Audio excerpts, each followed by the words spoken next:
Chapitre 21. L'accueil de Lord Asriel.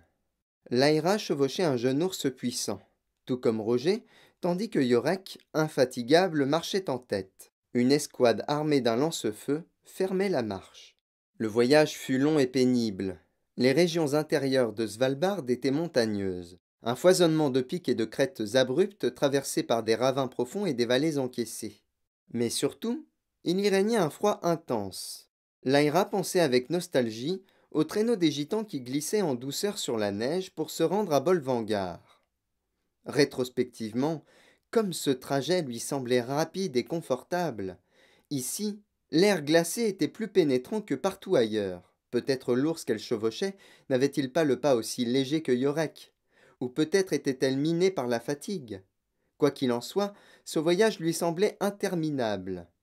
De plus, elle ignorait où il se rendait, et la distance qu'il devait parcourir. Tout ce qu'elle savait, c'était ce que lui avait raconté le vieil ours, Soren et Sarson, pendant que les autres préparaient le lance-feu.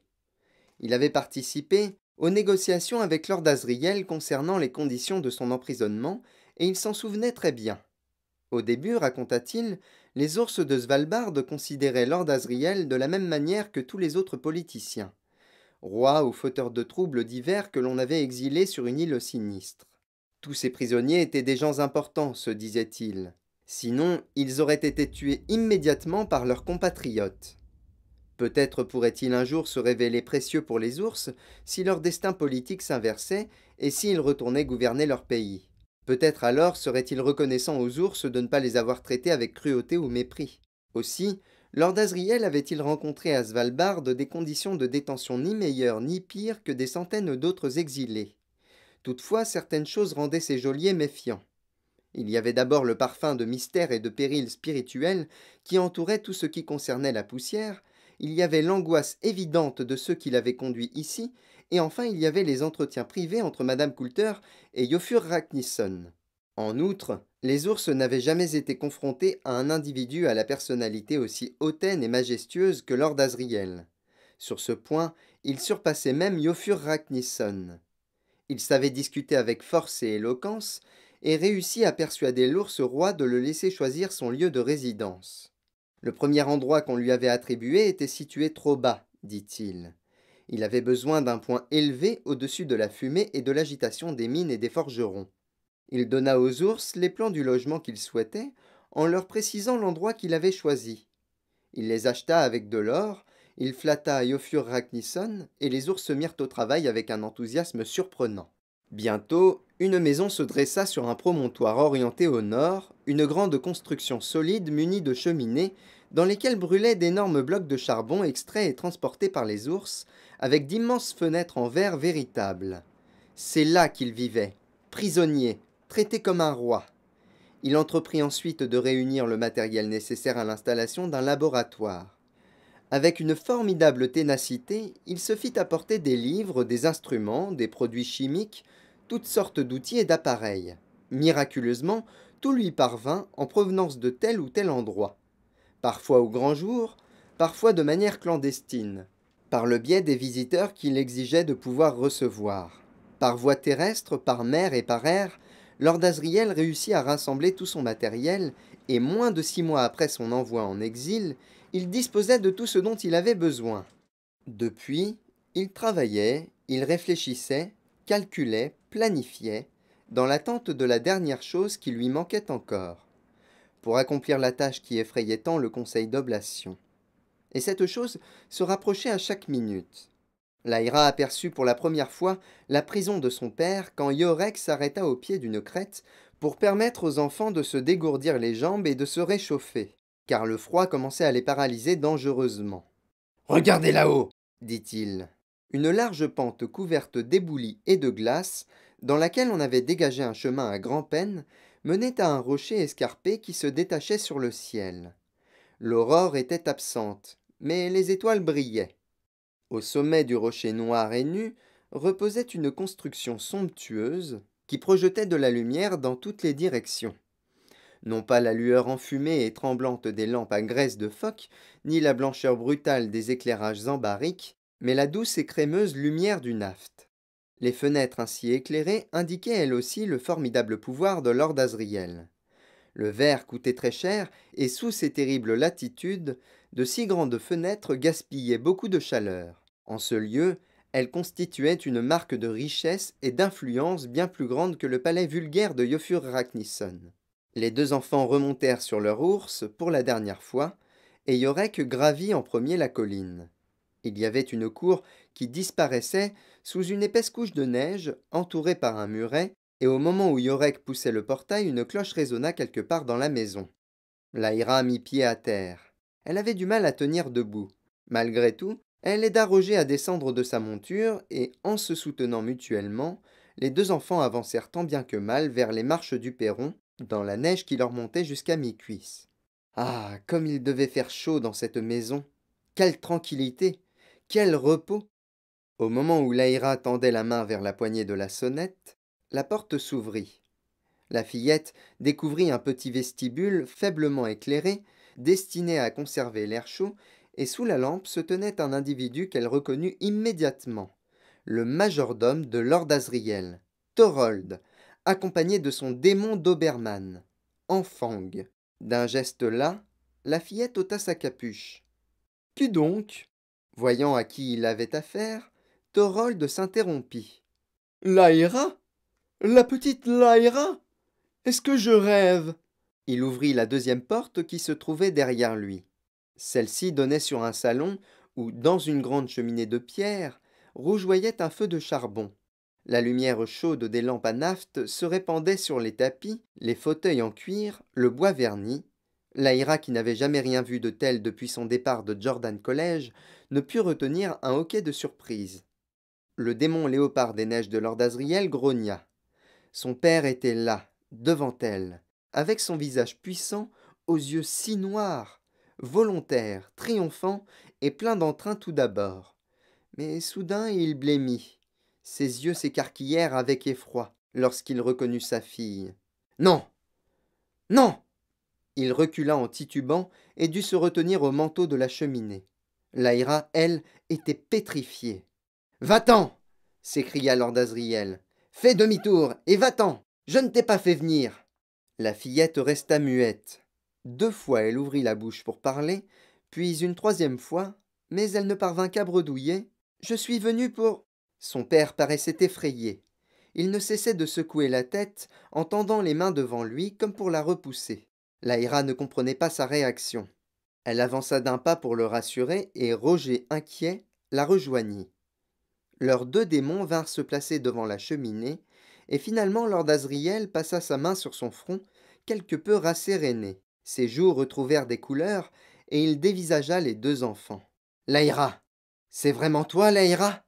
Oui, oncle Asriel, répondit-elle, en se disant que le moment était mal choisi pour évoquer leur véritable lien de parenté. Je viens vous apporter l'allaitiomètre que m'a confié le maître de Jordan College. Oui, oui, bien sûr. Et lui? Roger Parslow, le garçon des cuisines du collège. Mais comment êtes-vous arrivé ici? J'allais justement vous l'expliquer. Yorek Birnison est là, dehors. C'est lui qui nous a conduits ici. Il m'a accompagné depuis Trollsund et ensemble, nous avons vaincu Yofur. Qui est Yorek Birnison? Un ours en armure. Thorold, faites couler un bain pour ces enfants et préparez-leur à manger. Ensuite, ils iront se coucher. Leurs vêtements empestent. Trouvez-leur de quoi s'habiller. Allez-y, les enfants, pendant que je discute avec cet ours. Laïra avait la tête qui tournait. Peut-être était-ce la chaleur ou alors le soulagement. Elle regarda le domestique saluer son maître et quitter la pièce tandis que Lord Asriel disparaissait dans le vestibule en prenant soin de refermer la porte derrière lui. Elle se laissa tomber dans le fauteuil le plus proche. Mais presque immédiatement, lui sembla-t-il, Thorold revint la chercher. Suivez-moi, mademoiselle. Laïra se releva péniblement et se rendit, accompagnée de Roger, dans une salle de bain bien chaude. Des serviettes moelleuses étaient suspendues à un porte-serviette chauffant, et une baignoire remplie à ras-bord fumait dans la lumière des lampes à naphte. Vas-y en premier, dit Laïra à Roger.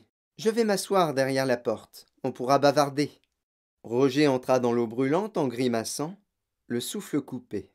Laïra et lui avaient souvent nagé nus ensemble dans l'Isis ou le Cherwell et joué avec d'autres enfants, mais là c'était différent. Ton oncle me fait peur, avoua Roger, par la porte entr'ouverte. Ton père, je veux dire. Continue à dire mon oncle. Moi aussi j'ai peur de lui, parfois. Quand on est arrivé ici, il ne m'a pas vu tout de suite. Il n'a vu que toi. Il avait l'air effrayé. Mais quand il m'a aperçu, il s'est calmé aussitôt. Il était sous le choc, voilà tout. Il ne s'attendait pas à mon arrivée. Il ne m'avait pas revu depuis sa dernière visite à Jordan College. Normal qu'il soit surpris. Non, ce n'est pas seulement ça, dit Roger. Il m'a regardé comme un loup ou je ne sais quoi. Tu te fais des idées. Il me fait encore plus peur que Madame Coulter, je t'assure. Pendant que Roger se lavait, Lyra sortit la laitiomètre. Tu veux que j'interroge le lecteur de symboles demanda-t-elle. Je n'en sais rien. Il y a des choses que je préfère ne pas savoir. Depuis que les enfourneurs ont débarqué à Oxford, j'ai l'impression d'avoir entendu uniquement des choses affreuses. Les bons moments ne durent jamais plus de 5 minutes, on dirait. Alors je ne vois pas plus loin. Par exemple, ce bain, c'est drôlement chouette. Et il y a des serviettes toutes chaudes qui m'attendent.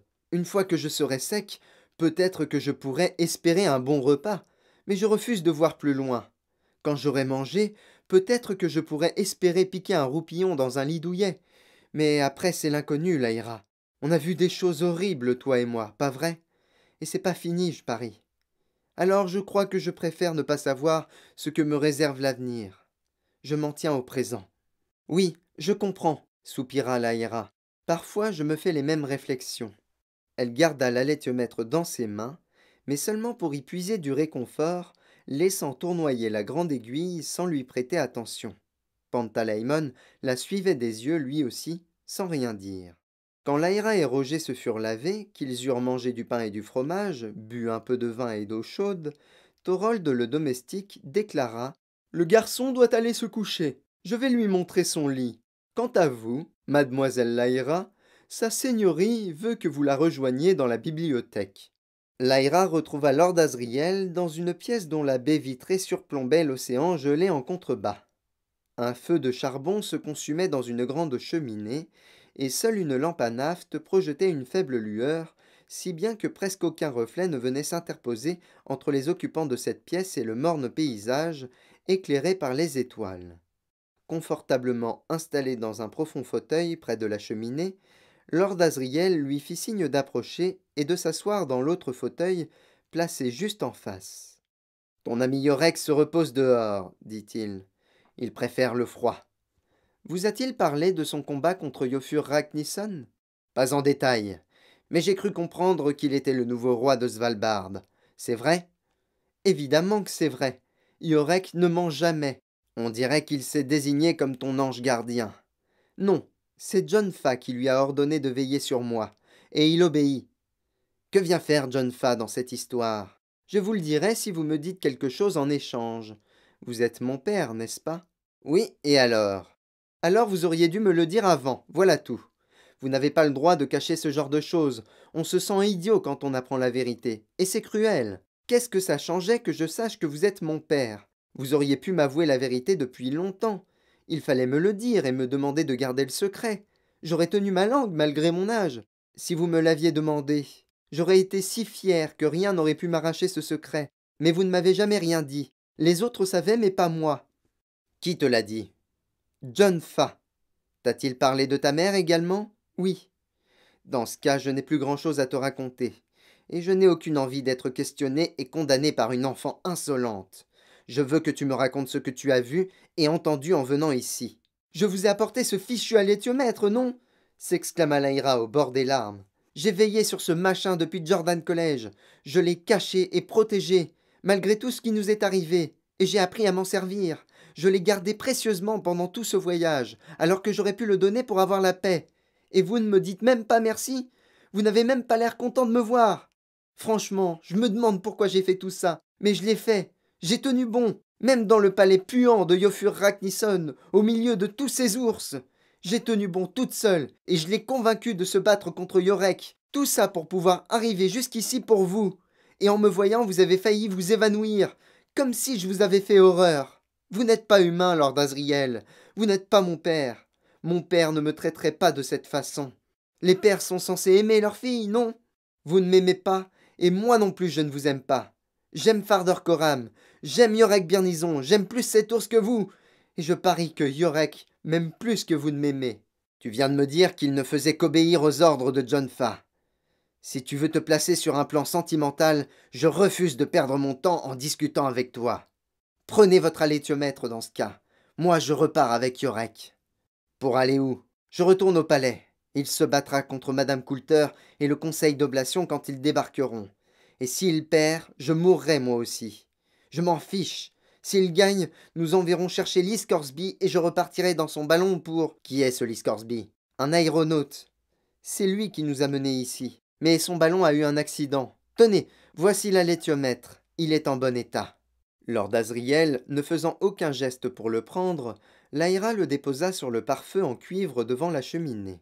Je dois vous prévenir que Madame Coulter est en route pour Svalbard, et quand elle apprendra ce qui est arrivé à Iofur Raknison, elle rappliquera ici immédiatement, dans un zeppelin, avec une escouade de soldats à bord, et ils nous tueront tous par ordre du magisterium. Ils n'arriveront pas jusqu'ici, déclara Lord Asriel. Il paraissait si calme et serein que Lyra sentit s'envoler une partie de sa fureur. Vous n'en savez rien, répondit-elle, hésitante. Si, je le sais. Vous avez un autre allétiomètre?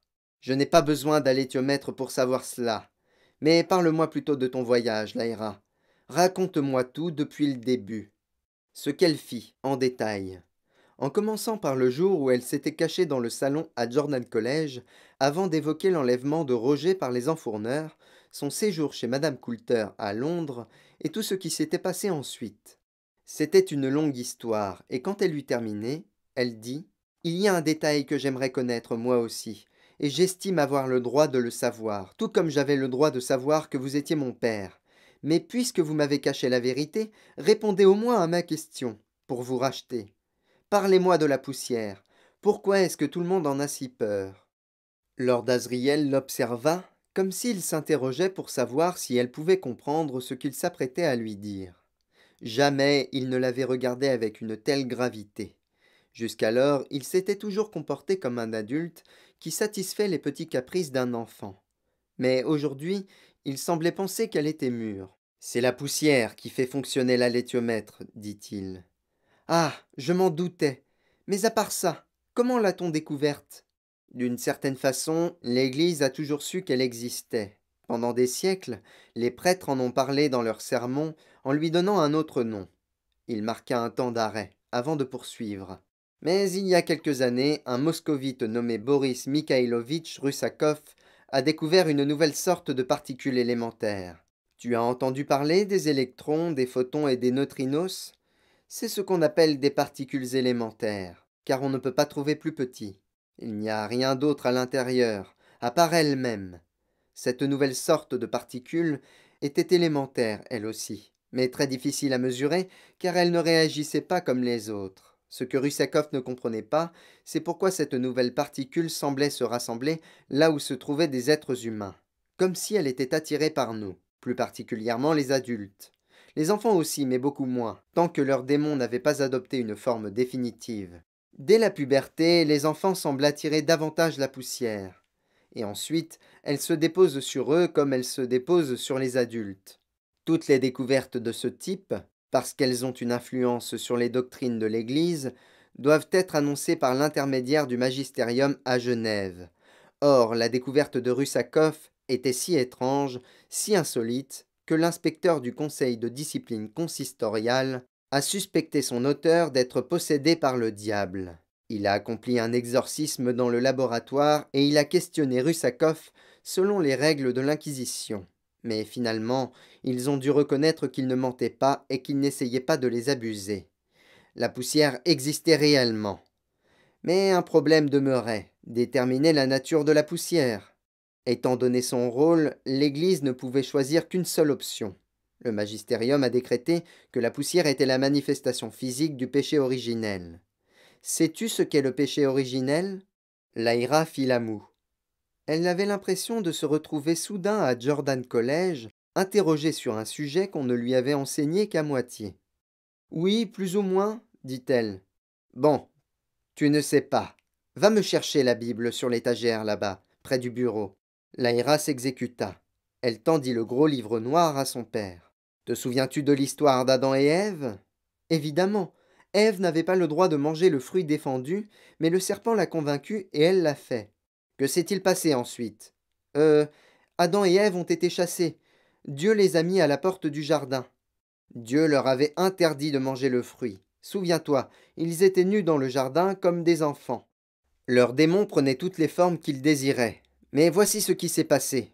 Il ouvrit le livre au chapitre 3 de la Genèse et lut. La femme dit au serpent, nous pouvons manger du fruit des arbres du jardin. Mais du fruit de l'arbre qui est au milieu, Dieu a dit, vous n'en mangerez pas, vous n'y toucherez sous peine de mort. Le serpent répliqua à la femme, pas du tout, vous ne mourrez pas, car Dieu sait que le jour où vous en mangerez, vos yeux s'ouvriront, vos démons prendront leur véritable apparence, et vous serez comme des dieux, qui connaissent le bien et le mal. Quand la femme vit que l'arbre était bon à manger et séduisant à regarder, et qu'il était, cet arbre, désirable pour révéler la véritable apparence du démon, elle prit de son fruit et mangea. Elle en donna aussi à son mari, et il mangea. Alors leurs yeux à tous deux s'ouvrirent, et ils virent la véritable apparence de leurs démons, et ils leur parlèrent. Mais quand l'homme et la femme connurent leurs démons, ils comprirent qu'un grand changement s'était produit en eux, car jusqu'alors, c'était comme s'ils ne formaient qu'un avec toutes les créatures de la terre et des airs, et il n'y avait aucune différence entre eux. Alors ils virent cette différence, ils connurent le bien et le mal, et ils eurent honte. Ils cousirent des feuilles de figuier pour masquer leur nudité. Lord Asriel referma le livre. Voilà comment le péché fit son entrée dans le monde, dit-il. Le péché, la honte et la mort, au moment où leurs démons cessèrent de changer de forme. Mais Lyra avait du mal à trouver ces mots.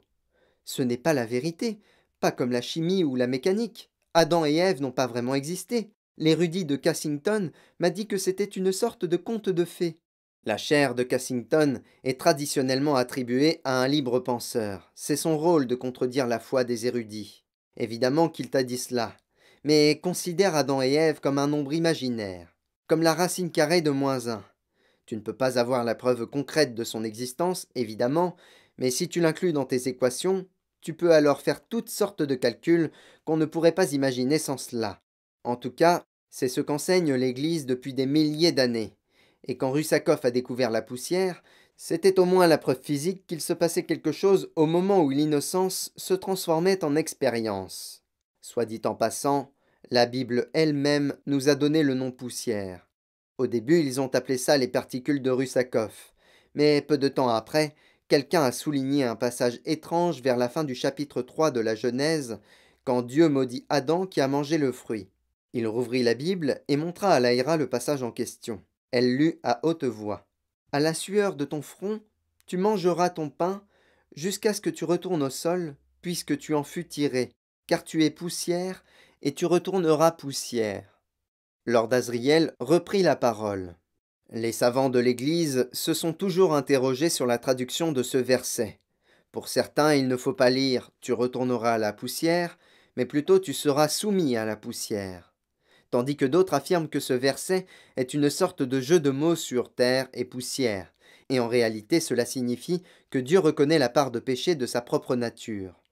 Personne n'est d'accord, c'est impossible d'ailleurs, car le texte est altéré. Malgré tout, c'est dommage de se priver de ce mot, et c'est pourquoi les particules ont été baptisées poussière. Et les enfourneurs dans tout ça? Demanda Lyra. Le Conseil général d'oblation, les amis de ta mère.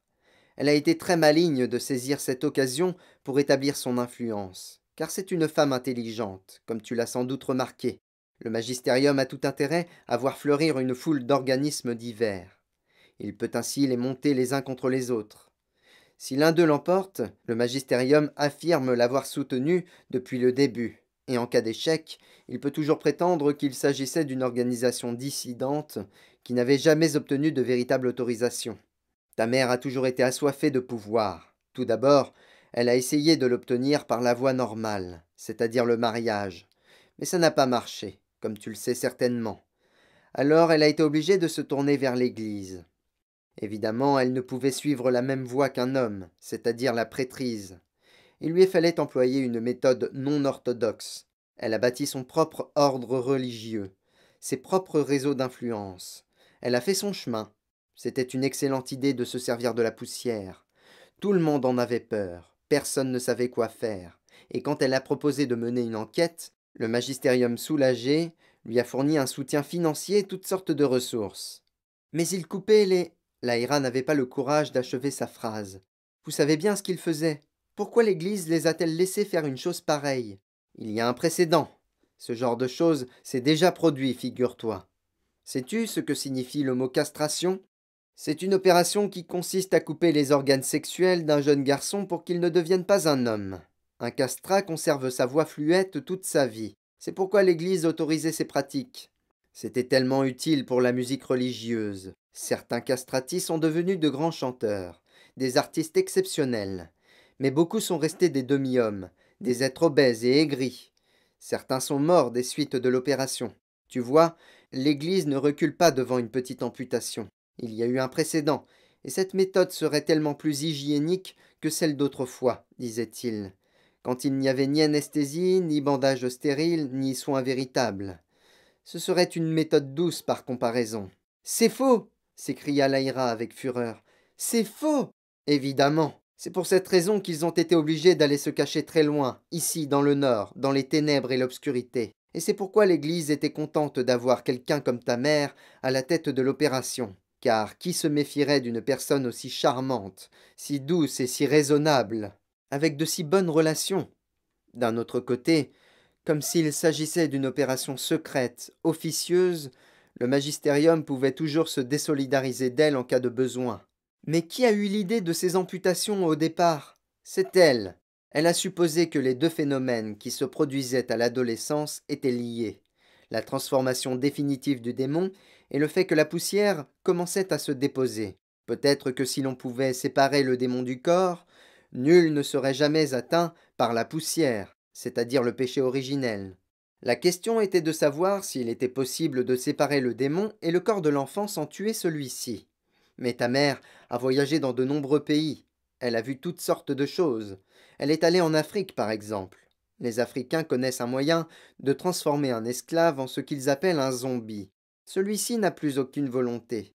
Il travaille nuit et jour sans chercher à s'enfuir ni se plaindre. Il ressemble à un mort. C'est une personne sans démon? Exact. Ta mère a donc découvert qu'il était possible de les séparer de l'être humain. Et Tony Costa m'a parlé un jour des fantômes horribles qui habitent dans les forêts du Nord. C'est peut-être le même genre de créature? Tout juste. Bref, le Conseil général d'oblation est né de ce genre d'idée, et de l'obsession de l'Église à l'égard du péché originel. Le démon léopard dressa les oreilles, et Lord Asriel posa la main sur sa tête magnifique. Mais il se produisait autre chose. À leur insu, quand ils effectuaient cette amputation, reprit-il, l'énergie qui relie un corps à son démon est extrêmement puissante. Au moment de l'amputation, toute cette énergie se dissipe en une fraction de seconde. Ils ne s'en sont donc pas aperçus, car ils ont mis cela sur le compte du choc, du dégoût ou de l'indignation morale, et ils se sont entraînés à rester indifférents, si bien qu'ils sont passés à côté. Ils n'ont jamais pensé à capter cette énergie. Laïra ne tenait plus en place. Elle se leva pour marcher jusqu'à la fenêtre et contempler sans la voir réellement la morne immensité des ténèbres. Tout cela était affreux. Qu'importe la nécessité de retrouver les causes du péché originel, ce qu'ils avaient fait à Tony Macarios et aux autres était trop cruel.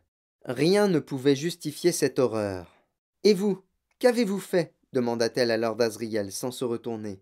Vous avez effectué ces amputations? Je m'intéresse à des choses bien différentes. J'estime que le conseil d'oblation ne va pas assez loin. Moi, je veux remonter jusqu'à l'origine de la poussière elle-même. L'origine? Mais où est-elle? Dans cet autre univers que l'on aperçoit à travers l'aurore. Laïra se retourna. Son père s'était enfoncé dans son fauteuil, à la fois nonchalant et puissant, ses yeux aussi étincelants que ceux de son démon léopard des neiges. Elle n'aimait pas cet homme, elle ne pouvait pas lui faire confiance, mais elle ne pouvait s'empêcher de l'admirer, d'admirer ce luxe extravagant qu'il avait rassemblé dans ce lieu désolé et reculé, ainsi que la force de son ambition. Quel est cet autre univers? Demanda-t-elle. Un des milliards de mondes parallèles. Les sorcières les connaissent depuis des siècles, mais les premiers théologiens qui réussirent à prouver leur existence, mathématiquement, ont tous été excommuniés, il y a 50 ans ou plus. Pourtant, c'est la vérité. Impossible de le nier. Mais personne n'a jamais pensé qu'il serait possible de passer d'un univers à l'autre. Ce serait violer les lois fondamentales, croyait-on. Eh bien, nous avions tort. Nous avons appris à voir ce monde là-haut. Si la lumière peut traverser, nous aussi. Et nous avons dû apprendre à le voir, Laïra, comme tu as appris à utiliser l'alétiomètre. Car ce monde, comme tous les autres univers, est né du résultat des probabilités. Prenons l'exemple du jeu de pile ou face. La pièce que tu lances peut retomber sur pile ou sur face, mais on ne sait pas à l'avance de quel côté elle va tomber. Si c'est sur face, ça veut dire que la possibilité qu'elle tombe sur pile a échoué. Mais juste avant qu'on la lance, les deux probabilités ont la même chance. Si, dans un autre monde, la pièce tombe sur pile à ce moment-là, les deux mondes se séparent. J'utilise l'exemple de pile ou face pour que ce soit plus clair. En vérité, ces échecs de probabilité se produisent au niveau des particules élémentaires, mais ça se passe de la même façon. À un moment donné, plusieurs choses sont possibles. L'instant suivant, une seule se produit, et le reste n'existe pas. Sauf que d'autres mondes sont nés, dans lesquels ces autres choses se sont produites. Et j'irai dans ce monde, au-delà de l'aurore, ajouta-t-il, car je crois que c'est de là que provient toute la poussière de l'univers. Tu as vu ces diapositives que j'ai montrées aux érudits de Jordan College. Tu as vu la poussière venant de l'aurore se déverser sur ce monde. Tu as vu cette cité de tes propres yeux. Si la lumière peut franchir la barrière entre les univers, si la poussière le peut également, si on peut voir cette cité, alors il est possible de construire un pont et de traverser. Il faut pour cela une décharge d'énergie phénoménale. Mais je peux y arriver. Quelque part se trouve l'origine de toute la poussière, de la mort, du péché, de la misère, du goût de la destruction qui règne sur terre. Dès qu'ils voient une chose, les êtres humains ne peuvent s'empêcher de la détruire, Laïra. Voilà le vrai péché originel, et je vais le détruire à son tour. Je vais tuer la mort. C'est pour ça qu'ils vous ont enfermé ici? Oui. Il tremble de peur, non sans raison d'ailleurs. Il se leva, et son démon l'imita, fier, beau et meurtrier. Laïra demeura immobile. Elle avait peur de son père, en même temps elle l'admirait profondément, tout en le croyant fou allié, mais comment pouvait-elle le juger? Va te coucher, dit-il. Thorold va te montrer ton lit. Sur ce, il tourna les talons. Vous oubliez la laitiomètre, dit Laïra. Ah oui, je n'en ai pas vraiment besoin pour l'instant. D'ailleurs, sans les livres, il ne me sera pas très utile. Tu sais, je crois que c'est à toi que le maître de Jordan l'a donné. T'a-t-il réellement chargé de me l'apporter? Bien sûr, s'exclama-t-elle, sans hésiter. Mais elle réfléchit, et se souvint qu'en vérité le maître ne lui avait jamais confié cette tâche. Cela lui avait simplement paru évident. Sinon, pourquoi lui aurait-il donné la laitiomètre? En fait, non, dit-elle. Je ne sais pas. J'ai cru. Je n'en veux pas. Il est à toi, Laïra. Mais, bonne nuit, petite. Trop stupéfaite pour formuler aucune des dizaines de questions qui se bousculaient dans son esprit, Laïra reprit la laitiomètre et l'enveloppa dans son étoffe noire. Puis elle s'assit près du feu et regarda son père quitter la pièce.